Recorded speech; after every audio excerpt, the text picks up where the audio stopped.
नमस्कार दोस्तों, कैसे हैं आप सभी लोग। आई होप कि सब अच्छे होंगे और काफ़ी अच्छी आपकी स्टडी भी चल रही होगी। तो आज की क्लास जो उत्तराखंड की महान विभूतियां हैं दोस्तों, यहाँ से क्वेश्चन पूछे जाते हैं एग्जाम में। तो वहाँ पे आज यहाँ ये तीसरी क्लास है दोस्तों। इससे पहले मैंने 2 क्लासेस ऑलरेडी अपलोड कर चुका हूँ प्लेलिस्ट में, आप देख सकते हैं, लिंक दे दूंगा डिस्क्रिप्शन बॉक्स में दोस्तों। जो उत्तराखंड की महान विभूतियां हैं, मैंने अलग से एक प्लेलिस्ट ही बनाई है जिसमें 5 से 6 वीडियोज़ के अंतर्गत हम सारे यहाँ पे कवर करेंगे। यहाँ पे प्रमुख महिलाएं भी देखेंगे और प्रमुख व्यक्ति हम जो देख ही रहे हैं। तो अगर चैनल में नए हैं दोस्तों, जुड़े नहीं हैं, जुड़ जाएं, अपने दोस्तों के साथ भी जरूर से शेयर करें क्लास को। तो देखते हैं, यहाँ पे श्रीदेव सुमन के बारे में देखेंगे दोस्तों सबसे पहले। ठीक है, तो श्रीदेव सुमन का जन्म होता है दोस्तों 25 मई 1916 को टिहरी में। इनका जन्म होता है जौल गांव में। ठीक है, तो यहाँ पे याद रखना है, श्रीदेव सुमन का जन्म यहाँ पे टिहरी जिले के जौल गांव में होता है 25 मई 1916 ईस्वी को। श्रीदेव सुमन के पिता वैद्य हरिराम बड़ोनी व एवं माता उनकी जो थी वो तारा देवी थी दोस्तों।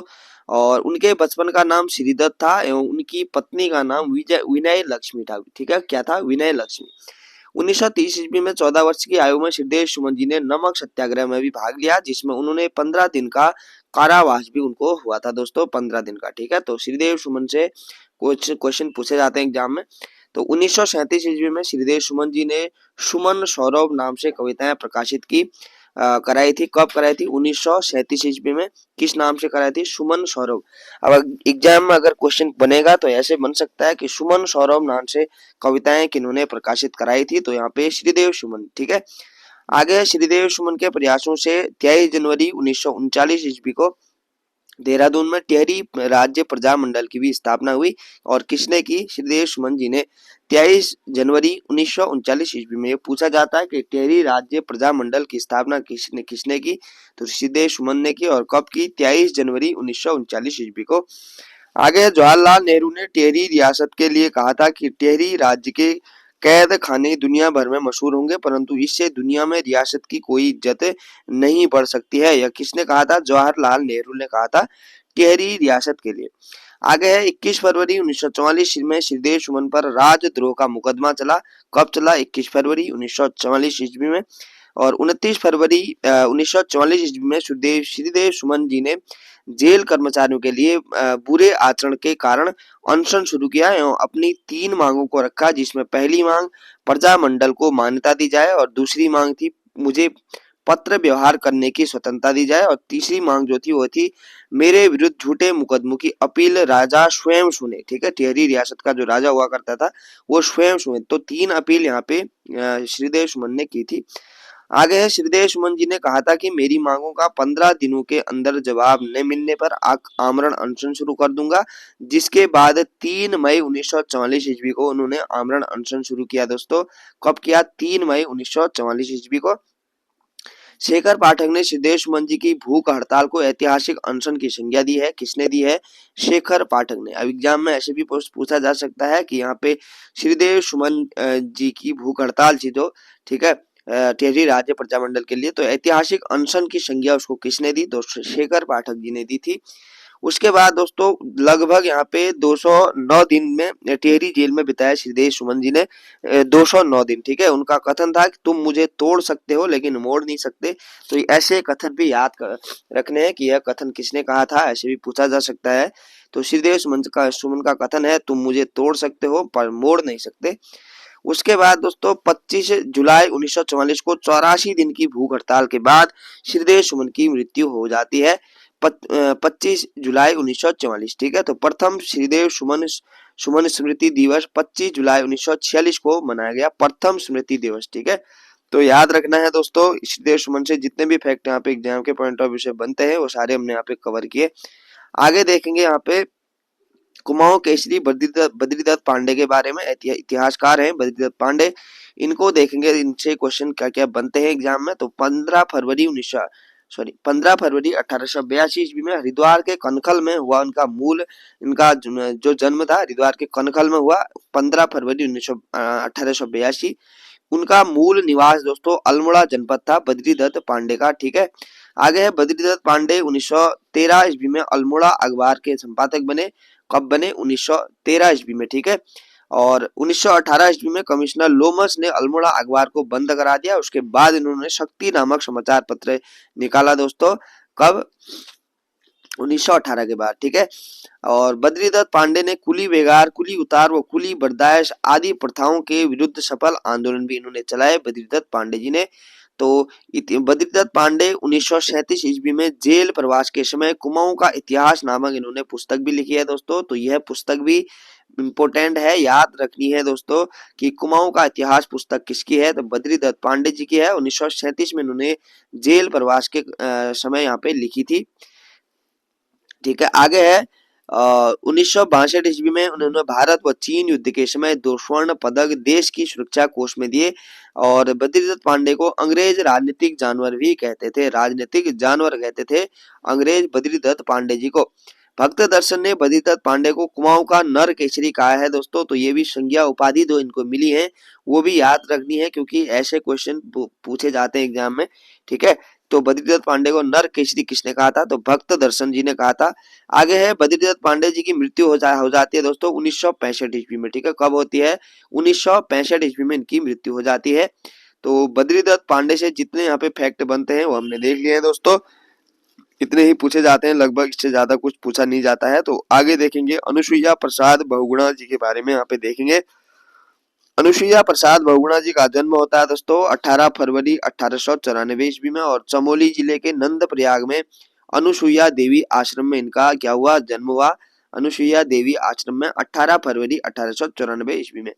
अनुसुईया प्रसाद जी को गढ़ केसरी कहा जाता है दोस्तों। ये कई बार एग्जाम में पूछा जाता है कि गढ़ केसरी के नाम से किनको जाना जाता है, तो अनुसुईया प्रसाद बहुगुणा। आगे यह एक वकील भी थे दोस्तों, ठीक है, पेशे से।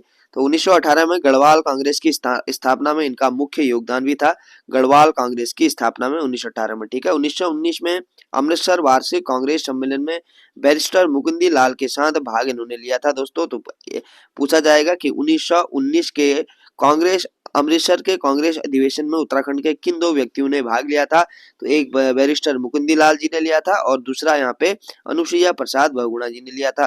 तो यहाँ पे ये भी एक क्वेश्चन बन सकता है। आगे है श्रीनगर में 1921 ईस्वी में इन्हें नव युवक गढ़वाल सम्मेलन नामक संगठन का अध्यक्ष भी चुना गया दोस्तों, श्रीनगर में 1921 में, ठीक है। नव युवक गढ़वाल सम्मेलन का नामक जो संगठन था उसका अध्यक्ष इनको बनाया गया। अब दोस्तों अनुसुईया प्रसाद बहुगुणा से जितने फैक्ट थे वो देख लिए। आगे है इंद्रमणि बडोनी। तो इंद्रमणि बडोनी कुमाऊं उत्तराखंड का गांधी की नाम से इनको जाना जाता है। तो इंद्रमणि बडोनी का जन्म दोस्तों होता है 24 दिसंबर 1924 ईस्वी में, ठीक है। 24 ये 24 से ये 24 याद रखना है और 19 यहाँ पे याद रखना है। तो 24 दिसंबर 1924 ईस्वी को टिहरी के अखोड़ी गांव में भिलंगना ब्लॉक में इनका जन्म होता है इंद्रमणि बडोनी जी का। बडोनी जी के जन्म दिवस को लोक संस्कृति दिवस के नाम से भी मनाया जाता है दोस्तों। तो ये भी फैक्ट यहाँ पे इम्पोर्टेंट हो जाएगा कि लोक संस्कृति दिवस के रूप में किनके जन्म दिवस यहाँ पे मनाया जाता है, तो इंद्रमणि बडोनी को याद रखना है। आगे देखेंगे इंद्रमणि बडोनी के पिता का नाम जो था दोस्तों वो सुरेशानंद बडोनी था। क्या नाम था? सुरेशानंद बडोनी। इंद्रमणि बडोनी उत्तर प्रदेश विधानसभा में 3 बार देवप्रयाग से चुने गए थे दोस्तों। केदार नृत्य के विशेषज्ञ हैं, ठीक है। ये भी याद रखना है कि केदार नृत्य के विशेषज्ञ कौन है, तो इंद्रमणि बडोनी। इन्हें उत्तराखंड का गांधी भी कहा जाता है। अब तो 3-4 यहाँ पे फैक्ट याद रखने हैं। केदार नृत्य उत्तराखंड का गांधी, ठीक है। लोक संस्कृति दिवस के नाम से इनके जन्म दिवस को मनाया जाता है, ये भी याद रखना है। तो 3 फैक्ट याद रखने हैं। आगे है अगस्त 1994 ईस्वी में इंद्रमणि बडोनी राज्य की मांग को लेकर आमरण अनशन में बैठे थे दोस्तों। और बडोनी जी मीराबेन के कहने पर सामाजिक कार्यों में जुट गए थे। किसके कहने पर? मीराबेन के कहने पर। 1956 में बडोनी जी के नेतृत्व में टिहरी गढ़वाल के ग्रामीण कलाकारों के दल ने लखनऊ में चौफला नृत्य गीत प्रस्तुत किया। तो ये भी ध्यान रखना है। तो ज्यादा यहाँ पे फैक्ट नहीं बनता। एक उत्तराखंड का गांधी पूछा जा सकता है, दूसरा इनके जन्म दिवस को किस नाम से जाना जाता है, और तीसरा यहाँ पे लोक संस्कृति दिवस, हाँ ये याद रखना है, और उत्तराखंड का गांधी याद रखना है दोस्तों। तो इतना यहाँ पे फैक्ट याद रखने हैं। आगे है वीर चंद्र सिंह गढ़वाली के बारे में देखेंगे। तो इम्पोर्टेंट है दोस्तों वीर चंद्र सिंह गढ़वाली। वीर चंद्र सिंह गढ़वाली जी का जन्म 25 दिसंबर 1891 ईस्वी में पौड़ी गढ़वाल के चौथाना पट्टी के रेणीशिला या माशो गांव में हुआ। इनका वास्तविक नाम जो था चंद्र सिंह भंडारी था। तो ये भी पूछा जाता है कि इंदवीर चंद्र सिंह गढ़वाली का वास्तविक नाम क्या था, चंद्र सिंह भंडारी था। ठीक है, चंद्र सिंह भंडारी। आगे चंद्र सिंह गढ़वाली के पिता का नाम जलौत सिंह भंडारी है, उनकी पत्नी का नाम भागीरथी देवी था। दोस्तों वीरचंद सिंह गढ़वाली दो 18 गढ़वाल राइफल्स के सैनिक थे दोस्तों। ठीक है, आगे है 23 अप्रैल 1930 को निहत्थे अफगान सैनिकों पर गोली चलाने से मना कर दिया इन्होंने, और पेशावर कांड के नाम से भी वो जाना जाता है। गोली चलाने का आदेश कैप्टन रिकेट ने दिया था दोस्तों। तो पेशावर कांड का नायक भी इनको कहा जाता है। वीरचंद सिंह गढ़वाली पर राजद्रोह का मुकदमा चलाया गया और इन्हें एबटाबाद जेल में रखा गया। इनके केस की पैरवी बैरिस्टर मुकुंदीलाल जी ने की थी दोस्तों, जो कि एक पेशे से वकील भी थे। ठीक है, सितंबर 1941 को 11 वर्ष से 3 माह 18 दिन की सजा पूर्ण करने के बाद उन्हें जेल से रिहा किया गया दोस्तों। 11 वर्ष 3 माह 18 दिन बहुत होते हैं। तो मोतीलाल नेहरू ने पेशावर कांड के दिन को गढ़वाल दिवस मनाने की घोषणा की। किसने की? मोतीलाल नेहरू ने। ठीक है, उसके बाद है 1994 ईस्वी में वीर चंद सिंह गढ़वाली जी के नाम पर एक डाक टिकट भी जारी किया गया दोस्तों, 1994 ईस्वी में। आगे देखते हैं यहाँ पे कालू मेहरा के बारे में। तो कालू मेहरा के बारे में देखेंगे दोस्तों यहाँ पे। तो उत्तराखंड का प्रथम स्वतंत्रता सेनानी होने का गौरव जो है वो कालू जी को प्राप्त है दोस्तों। ठीक है, उत्तराखंड का प्रथम स्वतंत्रता सेनानी किसको कहा जाता है? तो कालू मेहरा जी को कहा जाता है। कालू मेहरा का जन्म 1831 ईस्वी में चंपावत के बिशुड़ गांव में हुआ दोस्तों। किस गांव में हुआ? बिशुड़ गांव में। कालू मेहरा के पिता का नाम जो था वो रति भान सिंह था दोस्तों। क्या नाम था? रति भान सिंह। 1857 ईस्वी के स्वतंत्रता संग्राम के समय कुमाऊं में इन्होंने क्रांतिवीर नामक गुप्त संगठन भी चलाया दोस्तों। क्रांतिवीर नामक गुप्त संगठन किसके द्वारा चलाया गया? तो यहाँ पे कालू मेहरा याद रखना है। कुमाऊं में गुप्त संगठन चलाने के लिए इन्हें प्रेरित अवध के नवाब वाजिद अली शाह ने किया था दोस्तों। किसने किया था? वाजिद अली शाह ने। तो यहाँ पे कालू मेहरा से ज्यादा पूछा नहीं जाता है, वही पूछा जाता है कि उत्तराखंड का प्रथम स्वतंत्रता सेनानी किसको कहा जाता है? कालू मेहरा को कहा जाता है। ठीक है, क्रांतिवीर नामक गुप्त संगठन किसने चलाया? तो कालू मेहरा ने चलाया। और दो दो ही फैक्ट मोस्टली यहाँ से बनते हैं। आगे देखेंगे बैरिस्टर मुकुंदी लाल के बारे में। तो मुकुंदी लाल से कितने फैक्ट पूछे जाते हैं, कितने पॉइंट बनते हैं एग्जाम में, वो देखेंगे। मुकुंदी लाल का जन्म 1885 ईस्वी में चमोली के पाटली गांव में हुआ था दोस्तों, बैरिस्टर मुकुंदी लाल। आगे गढ़वाल के दानवीर घनानंद खंडूरी ने आर्थिक सहायता देकर 1913 ईस्वी में मुकुंदी लाल को कानून की पढ़ाई के लिए इंग्लैंड भेजा था। तो याद रखना है, यहाँ पे एक पॉइंट और बना है कि गढ़वाल का दानवीर किसको कहा जाता है दोस्तों? तो घनानंद खंडूरी को कहा जाता है। आगे बैरिस्ट्री की पढ़ाई पूरी करने के बाद मुंबई में मुकुंदी लाल का स्वागत जवाहरलाल नेहरू ने किया था दोस्तों। किसने किया था? जवाहरलाल नेहरू ने। 1922 में इन्होंने लैंसडाउन से तरुण कुमाऊं नामक मासिक पत्रिका का संपादन भी किया। और ये तरुण कुमाऊं इंपोर्टेंट है, कई बार एग्जाम में पूछी भी गई है पहले कि तरुण कुमाऊं नामक मासिक पत्रिका का संपादन किसने किया दोस्तों? तो बैरिस्टर मुकुंदीलाल जी ने किया, जो मेजनी के यंग इटली के तर्ज पर था दोस्तों। किसके तर्ज पर था? यंग इटली के तर्ज पर। आगे है 1923 ईस्वी में 1923 और 26 ईस्वी में स्वराज दल के टिकट पर गढ़वाल से चुनाव भी जीता इन्होंने। और 1937 में कांग्रेस उम्मीदवार जगमोहन नेगी के समक्ष मुकुंदी लाल की हार हो गई थी, जिसे गढ़वाल में वाटरलू की संज्ञा दी गई। कैसी संज्ञा दी गई? वाटरलू की। आगे नरेंद्र शाह ने इन्हें 1938 से 1943 में टेहरी हाईकोर्ट का मुख्य न्यायाधीश भी बनाया दोस्तों। किनको? बैरिस्टर मुकुंदीलाल, नरेंद्र शाह ने। ठीक है, मुकुंदीलाल ने वीरचंद सिंह गढ़वाली का केस भी लड़ा था, अभी जैसे हमने ऊपर देखा था दोस्तों। तो ये पूछा जाता है कि वीरचंद सिंह गढ़वाली का केस जो था वो किसने लड़ा था? तो मुकुंदीलाल जी ने। आगे है कोटद्वार में स्थित इनके घर को भारतीय भवन के नाम से भी जाना जाता है, जो पक्षियों एवं फूलों का संग्रहालय है दोस्तों। तो भारतीय भवन के नाम से किनके घर को जाना जाता है? तो बैरिस्टर मुकुंदीलाल, याद रखना है। आगे देखेंगे यहाँ पे हरि कृष्ण रतूड़ी के बारे में। तो हरि कृष्ण रतूड़ी का जन्म 1861 ईस्वी में टेहरी गढ़वाल के जयवाला ग्राम तहसील प्रतापनगर में हुआ था। इनके पिताजी का नाम श्री सिद्धदत्त रतूड़ी था। क्या नाम था? सिद्धदत्त रतूड़ी। 1909 में कीर्ति शाह ने इन्हें वाजीर पद पर नियुक्त किया और नरेंद्र शाह ने इन्हें सेटलमेंट ऑफिसर बनाया। 1926 ईस्वी में नरेंद्र शाह ने इन्हें राज्य प्रतिनिधि सभा का भी सदस्य मनोनीत किया दोस्तों, ये भी ध्यान रखना है। हरि कृष्ण रतुड़ी ने 1910 ईस्वी में गढ़वाल का इतिहास नामक पुस्तक लिखी इन्होंने। कि गढ़वाल का इतिहास नामक पुस्तक किसकी है, तो हरि कृष्ण रतुड़ी की है, याद रखना है। जिसे 1928 ईस्वी में गढ़वाली प्रेस देहरादून से छापकर प्रकाशित किया गया था, गढ़वाल का इतिहास। ठीक है, आगे है टिहरी गणराज्य के रीति रिवाजों तथा कानूनी निर्णयों का अध्ययन कर हिंदी में नरेंद्र हिंदू लॉ शीर्षक नाम से 1918 ईस्वी में एक ग्रंथ की रचना की इन्होंने, और साथ ही इन्होंने गढ़वाल वर्णन पुस्तक की रचना भी की है, और गढ़वाल वर्णन 1910 में। ठीक है, याद रखना है। और डिस्ट्रिक्ट गजेटियर के ढंग पर की, और किसकी रचना, गढ़वाल वर्णन की रचना किसकी, डिस्ट्रिक्ट गजेटियर के ढंग पर की। और फिर उन्होंने हिमालय स्थित टिहरी गढ़वाल राज्य की भौगोलिक स्थिति, ये भी इन्होंने यहाँ पे लिखी दोस्तों, शीर्षक से भी एक सुंदर पुस्तक प्रकाशित की इन्होंने। ठीक है, कौन सी पुस्तक, हिमालय स्थित टिहरी गढ़वाल राज्य की भौगोलिक स्थिति। ठीक है, याद रखना है। आगे 20 मई 1933 ईस्वी में हरिकृष्ण रतुड़ी का निधन हो जाता है, 1933 ईस्वी में। आगे देखेंगे हरगोविंद पंत के बारे में। तो हरगोविंद पंत का जन्म होता है यहाँ पे 1885 ईस्वी में अल्मोड़ा के चितई गांव में हुआ इनका जन्म, और अल्मोड़ा कांग्रेस की रीढ़ भी इनको कहा जाता है दोस्तों। तो 2 पॉइंट यहाँ पे याद रखने हैं, जन्म याद रखना है, और आगे कांग्रेस की रीढ़ किसको कहा जाता है दोस्तों, अल्मोड़ा कांग्रेस की रीढ़, तो वो कहा जाता है हरगोविंद पंत को। हरगोविंद पंत ने कुमाऊं में कुलीन ब्राह्मणों द्वारा हल न चलाए जाने की प्रथा 1928 में स्वयं बागेश्वर में हल चलाकर तोड़ी थी। ये भी एग्जाम में एक बार पूछा गया था कि यहाँ पे कुलीन ब्राह्मणों द्वारा हल न चलाए जाने की प्रथा को किसने यहाँ पे तोड़ा था, तो हरगोविंद पंत ने ही तोड़ा था।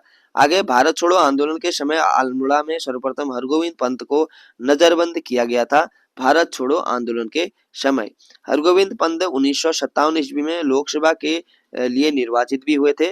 कब हुए थे, 1957 में हरगोविंद पंत। आगे है खुशीराम आर्य के बारे में देखेंगे। खुशीराम आर्य का जन्म यहाँ पे 1886 ईस्वी में हल्दूचौड़ नैनीताल में हुआ दोस्तों। हल्दूचौड़ जो है वो नैनीताल में पड़ता है, हल्द्वानी में। ठीक है, खुशीराम आर्य ने दलितों के उत्थान के लिए 1931 में शिल्पकार सुधारणी सभा का गठन अल्मोड़ा जनपद में किया, और ये भी पूछा जा सकता है कि शिल्पकार सुधारणी सभा का गठन किसने किया, तो खुशीराम आर्य ने। दलितों को शिल्पकार नाम प्रदान करने में अग्रणी भूमिका निभाई इन्होंने। ठीक है, दलितों को शिल्पकार नाम प्रदान करने में खुशीराम आर्य, याद रखना है। आगे भवानी सिंह रावत को देखेंगे। भवानी सिंह रावत का जन्म दोस्तों 8 अक्टूबर 1910 ईस्वी में हुआ था। इनका संबंध पौड़ी के दुगट्टा नाथपुर पंचूर गांव से था। भवानी सिंह रावत चंद्रशेखर आजाद के नेतृत्व वाले हिंदुस्तान समाजवादी प्रजातांत्रिक संघ में राज्य के एकमात्र सदस्य थे दोस्तों, भवानी सिंह रावत। ठीक है, याद रखना है, इंपोर्टेंट पॉइंट है। आगे भवानी सिंह की मदद से चंद्रशेखर आजाद ने दुगट्टा के जंगलों में पिस्टल की ट्रेनिंग ली थी दोस्तों। भवानी सिंह की मदद से दुगड्डा में शहीद मेले की शुरुआत भवानी सिंह रावत ने ही यहाँ पे की थी, तो याद रखना है, भवानी सिंह रावत ने शहीद मेले की शुरुआत की थी। भवानी सिंह रावत गडोदिया स्टोर कांड 1930 में भी शामिल हुए थे। ठीक है, जो गडोदिया स्टोर डकैती कांड हुआ था 1930 में, उसमें भी इन्होंने भाग लिया था। आगे है डॉक्टर भक्त दर्शन के बारे में देखते हैं। तो भक्त दर्शन का जन्म 1912 ईस्वी में पौड़ी के भराड़ गांव में हुआ। इन्होंने 14 वर्ष की आयु में जीवन भर खादी पहनने का व्रत लिया। इनका मूल नाम जो था राज दर्शन था दोस्तों। भक्त दर्शन का मूल नाम क्या था, राज दर्शन। इनके पिता का नाम गोपाल सिंह रावत था दोस्तों, उनके पिता का नाम। और भक्त दर्शन ने अपने नाम के आगे जाति सूचक शब्द हटा दिया था दोस्तों, जाति सूचक शब्द हटा दिया था। 1939 ईस्वी में भैरव दत्त धुलिया के साथ मिलकर लैंसडाउन से कर्मभूमि पत्रिका भी इन्होंने प्रकाशित की, और ये भी महत्वपूर्ण है दोस्तों। तो कर्म भूमि का प्रकाशन किसने किया, भैरव दत्त धुलिया और भक्त दर्शन ने मिलकर यहाँ पे किया था। भक्त दर्शन ने प्रथम आम चुनाव से लगातार 4 बार गढ़वाल की सीट का प्रतिनिधित्व किया दोस्तों। और भक्त दर्शन की कुछ रचनाएं यहाँ पे दी गई हैं। तो गढ़वाल की दिवंत विभूतियां वेरी वेरी इंपोर्टेंट है। ठीक है, उसके बाद है सुमन स्मृति ग्रंथ, स्वामी रामतीर्थ स्मृति ग्रंथ। ठीक है, तो ये 2 ग्रंथ याद रखने हैं, सुमन स्मृति ग्रंथ और स्वामी रामतीर्थ स्मृति ग्रंथ। और तीसरी तो इंपोर्टेंट है गढ़वाल की दिवंत विभूतियां। ठीक है, आगे है भक्त दर्शन कानपुर विश्वविद्यालय के कुलपति पद पर भी कार्यरत रहे थे। तो भक्त दर्शन से जितने भी यहाँ पे फैक्ट बनेंगे एग्जाम में वो हमने यहाँ पे देखे। आगे देखते हैं दोस्तों विक्टर मोहन जोशी के बारे में।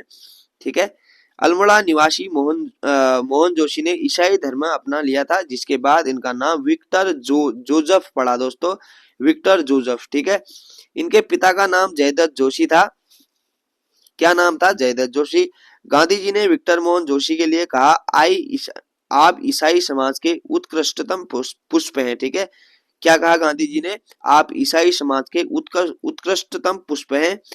आगे है 1930 ईस्वी को अल्मोड़ा झंडा सत्याग्रह का नेतृत्व मोहन जोशी ने किया और अल्मोड़ा में क्रिश्चियन यंग पीपुल सोसाइटी की स्थापना भी इन्होंने की।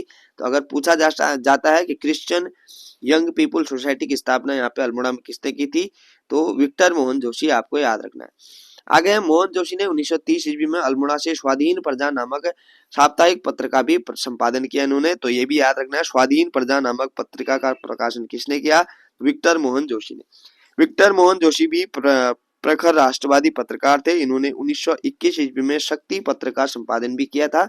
इससे पहले 1920 में प्रयाग से प्रकाशित क्रिश्चियन नेशनलिस्ट पत्र का प्रकाशन एवं संपादन भी इन्होंने किया था। तो विक्टर मोहन जोशी से जितने फैक्ट हैं आप अच्छे से यहाँ पे देख लेना दोस्तों।